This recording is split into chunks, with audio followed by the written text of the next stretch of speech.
Boa noite, ouvinte do Gato da Madrugada. Espero que você encontre essa leitura bem, e caso não esteja, que ela possa te ajudar de alguma forma.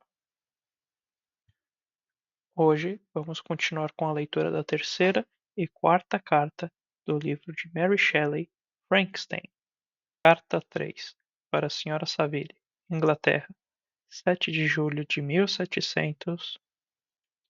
Minha querida irmã, escrevo algumas linhas às pressas para dizer que estou são e salvo, e bem adiantado em minha viagem.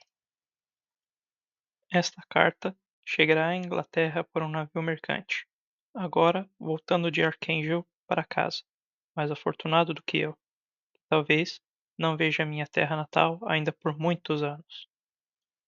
Estou, no entanto, de bom humor. Meus homens são intrépidos e, ao que parece, firmes de propósito. Nem as placas flutuantes de gelo que continuamente passam por nós, indicando os perigos da região para a qual estamos avançando, parecem incomodá-los. Já atingimos uma latitude bastante alta, mas estamos no auge do verão. Embora não tão quentes como na Inglaterra, os ventos do sul, que nos levam rapidamente para aquele litoral que tão ardentemente desejo alcançar, fazem-me respirar calor numa temperatura bem revigorante, que eu não esperava. Nenhum incidente digno de nota ocorreu até agora. Um ou outro vento mais forte e a detecção de um vazamento são acidentes que navegadores experientes raramente se lembram de registrar. Ficarei muito contente se nada pior acontecer conosco durante a viagem. Adeus, minha querida Margaret. Tenho certeza que, por interesse próprio e também por você, não vou me colocar precipitadamente em perigo. Serei frio, perseverante e prudente. Mas o sucesso deve coroar os meus esforços. Por que não? Já cheguei tão longe, traçando uma rota segura por mares nunca antes navegados, que as próprias estrelas são testemunhas e comprovam o meu triunfo.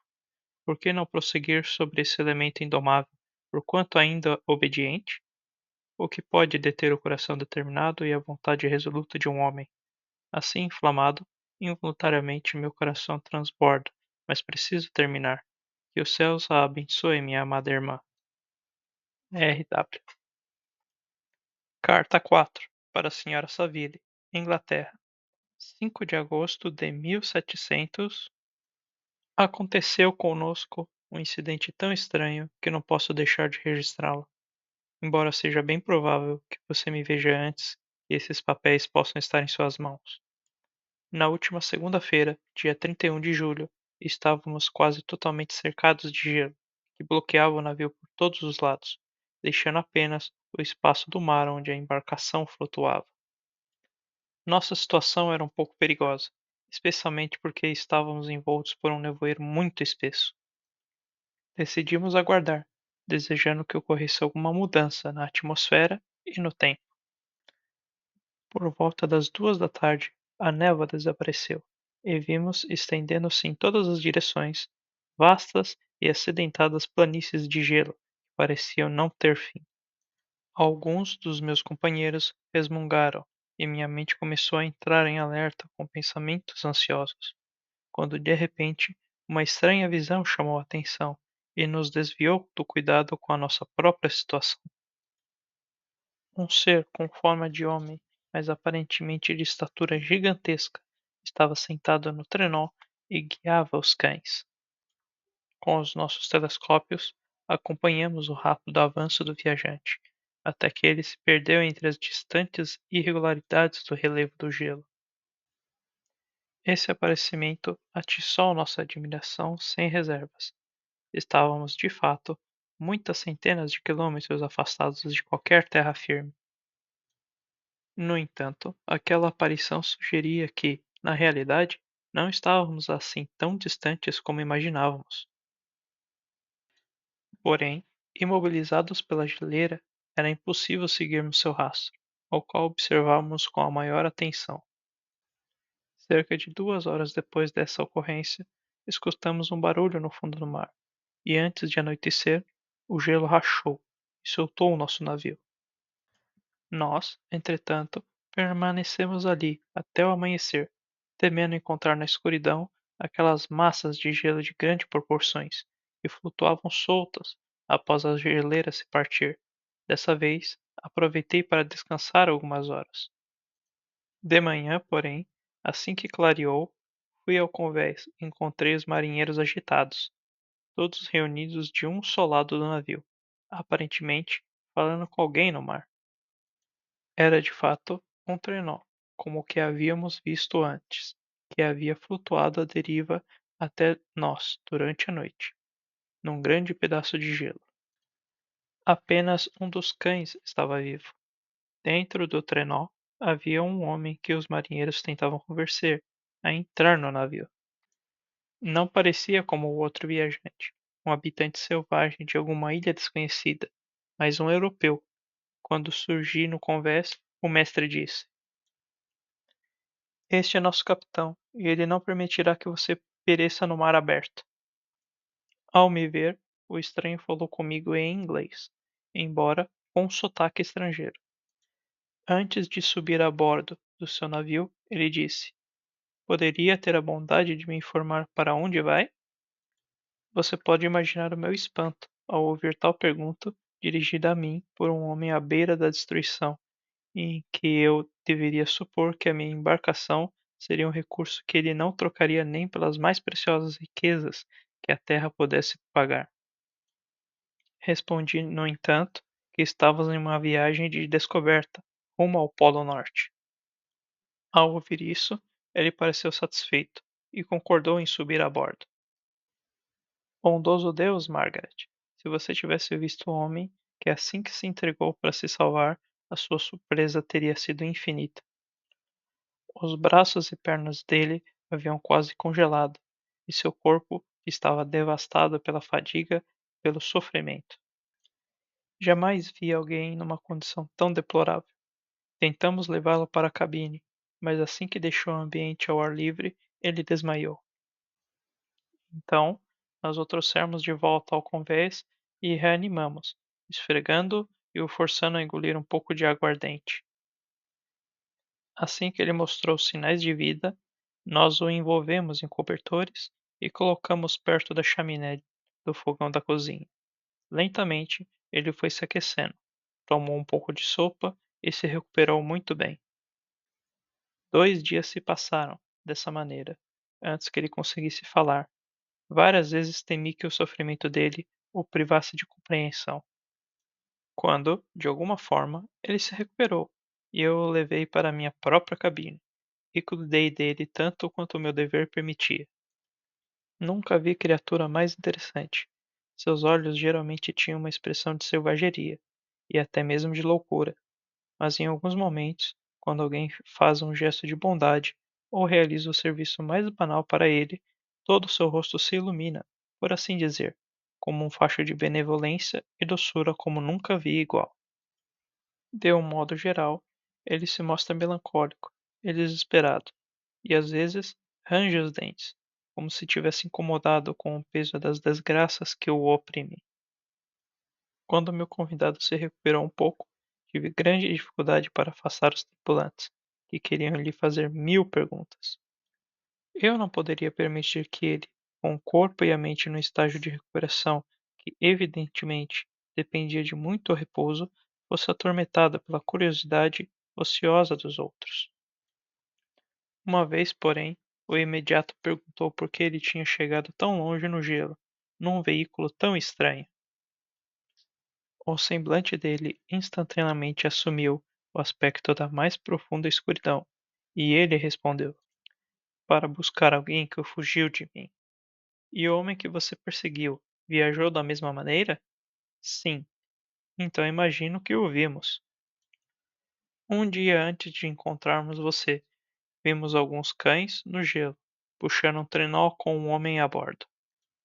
Isso despertou a atenção do desconhecido, que então fez uma série de perguntas sobre o caminho que o demônio, como o chamava, tinha seguido. Pouco depois, ao ficar a sós comigo, ele disse: Sem dúvida, tem aguçado a sua curiosidade, assim como a dessa boa gente. Apesar disso, você é bastante cuidadoso ao fazer perguntas. Com certeza, Seria de fato muito impertinente e desumano da minha parte incomodá-lo com qualquer curiosidade minha. Mesmo assim, você me livrou de uma situação estranha e perigosa. Com o despreendimento, restaurou a minha vida. Logo depois, ele me perguntou se eu achava que o rompimento do gelo teria destruído o outro trenó. Retruquei que não poderia responder com nenhum grau de certeza, pois o gelo só havia quebrado de fato perto da meia-noite, e o viajante poderia ter chegado a um local seguro antes desse horário. Portanto, eu não tinha como julgar. A partir desse momento, um novo sopro de vida reanimou o corpo decaído do estranho, que manifestou grande desejo de subir ao convés para observar o trenó que antes havia aparecido. No entanto, eu o persuadi a permanecer na cabine, pois ele estava fraco demais para suportar o rigor do clima. Prometi que alguém ficaria vigiando e que avisaria imediatamente se qualquer novo objeto fosse vislumbrado. São essas as minhas anotações diárias com relação a tão estranha ocorrência até agora. Gradualmente, a saúde do estranho melhorou, mas ele se cala e se sente desconfortável quando alguém, exceto eu, entra em sua cabine. No entanto, seus modos são tão conciliadores e gentis que todos os marinheiros estão interessados nele, embora quase não tenha comunicação com ele. Da minha parte, começo a amá-lo como a um irmão, e seu permanente e profundo pesar me enche de afinidade e compaixão por ele. Nos bons tempos, ele deve ter sido uma criatura nobre, para se manter mesmo agora, em destroços, tão interessante e amável. Eu disse em uma das minhas cartas, minha querida Margaret, que jamais encontraria um amigo no imenso oceano. No entanto, encontrei um homem que, antes que seu espírito fosse destruído pela ruína, eu gostaria de tê-lo considerado como meu irmão de coração. Continuarei meu diário a respeito desse desconhecido em intervalos, sempre que tiver algum incidente novo para registrar. 13 de agosto de 1700. Meu apego pelo meu convidado aumenta a cada dia que passa. Ele desperta em mim, ao mesmo tempo, admiração e piedade, num grau surpreendente. Como posso ver tão nobre criatura devastada pelo sofrimento, sem sentir a dor mais pungente? Ele é bastante gentil e também muito inteligente. É incrivelmente culto e, quando fala, suas palavras são escolhidas com todo o requinte, mas ainda assim fluem com rapidez e eloquência incomparáveis. Agora que ele está quase totalmente recuperado, ele não sai do convés, aparentemente procurando pelo outro trenó que o antecedeu. No entanto, embora entristecido, não se preocupa exclusivamente com sua própria desgraça, mas se interessa sinceramente pelos projetos dos outros. Muitas vezes quer saber de coisas a meu respeito e conversamos sem rodeios. Ele participa ativamente de todas as minhas discussões, a favor do meu eventual sucesso, e toma conhecimento de cada mínimo detalhe das medidas que adoto para protegê-lo. A simpatia que ele manifesta me leva facilmente a usar a linguagem do coração e dar vazão ao entusiasmo ardente da minha alma, e a dizer com todo o fervor que me aquece: com a alegria eu sacrificaria minha fortuna, minha existência e todas as minhas esperanças para o avanço da minha empreitada. A vida ou a morte de um homem seria apenas um pequeno preço a pagar pela aquisição do conhecimento que eu buscava pelo controle que eu precisava adquirir e transmitir sobre os inimigos naturais da nossa espécie. Contudo, enquanto me escutava, uma nuvem sombria pareceu cobrir o rosto do meu interlocutor. No começo, percebi que ele tentou conter a emoção, colocando as mãos diante dos olhos.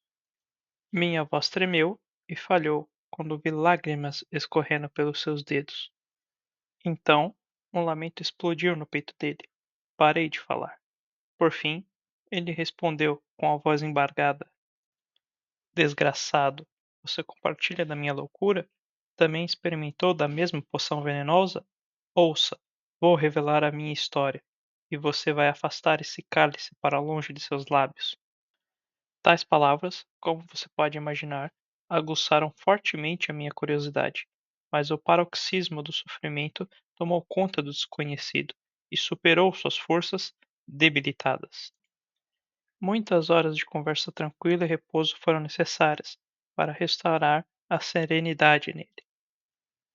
Depois de dominar o turbilhão de seus sentimentos, lhe pareceu desprezar a si mesmo por ser escravo da paixão, e reprimindo a lúgubre tirania do desespero, voltou a conversar sobre os meus assuntos pessoais.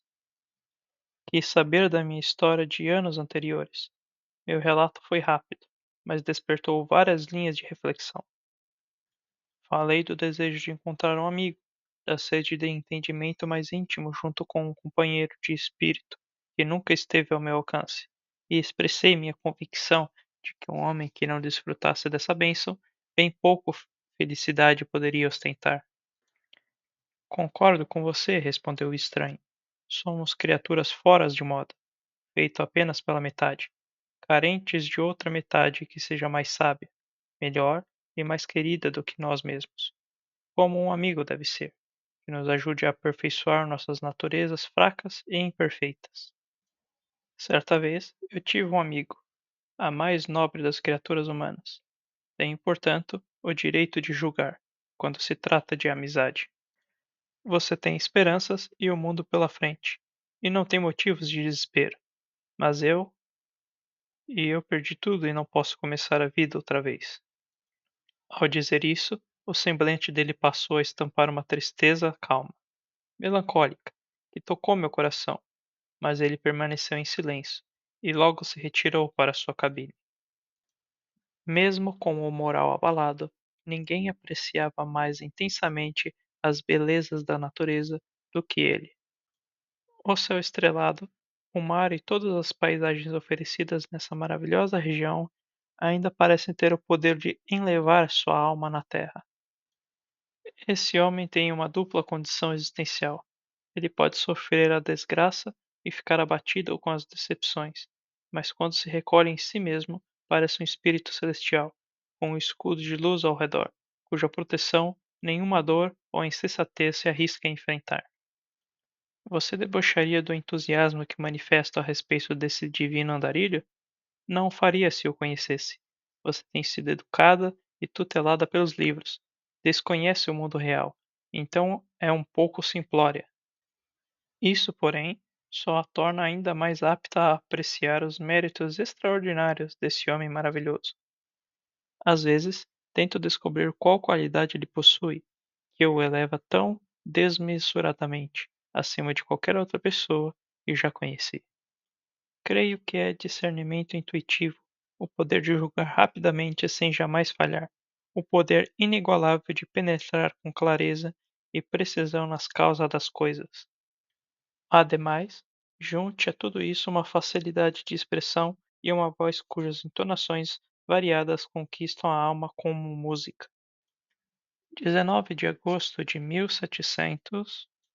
Ontem o estranho me disse: como você pode perceber facilmente, Capitão Alton, sofri infortúnios assombrosos, muitos difíceis de superar. Eu já havia decidido que a memória desses males deveria morrer comigo, mas você me convenceu a mudar de ideia. Você busca conhecimento e sabedoria, como eu já busquei. Desejo ardentemente que a recompensa de sua ambição não seja uma serpente a atormentá-lo, como aconteceu comigo. Não sei se o relato dos meus tropeços lhe será útil. Porém, quando penso que está seguindo o mesmo curso, expondo-se aos mesmos perigos que me tornaram o que sou, imagino que poderá tirar da história alguma lição capaz de guiá-lo na realização de sua empreitada, ou que console caso falhe. Prepare-se para ouvir falar de fatos que normalmente seriam considerados prodigiosos. Se estivéssemos no meio de um cenário da natureza mais domesticado, eu temeria enfrentar sua incredulidade, talvez o ridículo, mas muitas coisas que provocariam risos nos incautos que ignoram os poderes multifacetados da natureza certamente parecerão impossíveis nessas regiões selvagens e misteriosas, não tenho dúvidas.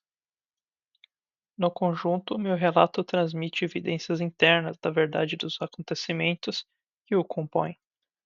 Como você pode facilmente imaginar, fiquei muito satisfeito com a comunicação oferecida, mas não suportava a ideia de que ele renovasse sua dor ao relatar seus infortúnios. Eu estava muito ansioso para ouvir a narrativa prometida, em parte por curiosidade e em parte pelo forte desejo de melhorar o destino dele, se isso estivesse ao meu alcance. Manifestei esses sentimentos em minha resposta. Agradeço a consideração, mas é inútil, ele respondeu. Meu destino está quase cumprido. Resta apenas mais um evento para que eu possa descansar em paz. Compreendo o seu sentimento, ele continuou, ao perceber que eu pretendia interrompê-lo.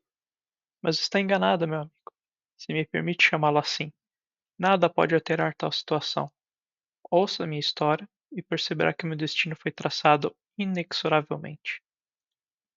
Então, ele me disse que começaria sua narrativa no dia seguinte, quando eu estaria de folga. Essa promessa recebeu de mim os mais sinceros agradecimentos. Decidi registrar toda noite, quando eu não estiver imperativamente ocupado com os meus deveres, o que ele relatou durante o dia, se possível, com suas próprias palavras. Se estiver atarefado, pelo menos farei anotações. Sem dúvidas, esse manuscrito trará a você o maior prazer. Para mim, por outro lado, que conheço e ouço pessoalmente o estranho, um dia no futuro lerei esse relato com grande interesse e simpatia. Ainda agora, quando começa a minha tarefa, a voz dele ecoa nos meus ouvidos, cheia de entonação. Seus olhos brilhantes fixaram-se em mim, com toda a melancolia e a doçura. Vejo sua mão fina erguendo-se, animada, enquanto o contorno de seu rosto é irradiado desde o fundo da alma. Estranha e angustiante deve ser a história da espantosa tempestade que engolfou o imponente navio em seu curso. Desse modo, o naufragou. Obrigado por ouvir até o final. Curta e compartilhe para apoiar essa iniciativa.